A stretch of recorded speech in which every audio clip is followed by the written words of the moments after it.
Médicaments dans l'eau. Les 5 bonnes questions à se poser. Que deviennent les résidus de médicaments dans l'eau? Est-ce que vous vous êtes déjà demandé ce que deviennent les médicaments que vous prenez quand vous êtes malade?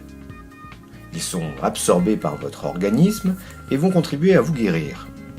Puis, ils vont être éliminés par vos urines et vos selles. Ainsi, lorsque vous tirez la chasse d'eau, les matières rejetées rejoignent le réseau d'assainissement et la station d'épuration. Or, comme tout élément chimique, les molécules du médicament concerné peuvent s'avérer toxiques hors de leur contexte d'usage et même à très faible dose. Certains résidus de médicaments sont ainsi considérés comme des micropolluants.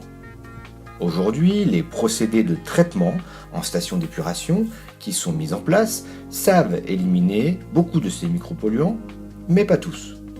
Certaines molécules rejoignent le milieu naturel à la sortie des stations d'épuration sans avoir été traitées.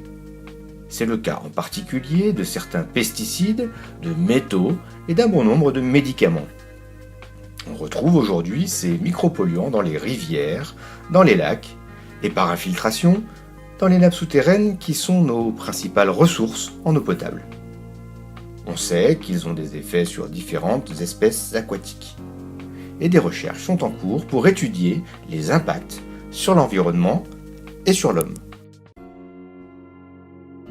Chacun à notre échelle, prenons en main notre santé et préservons la qualité de notre environnement.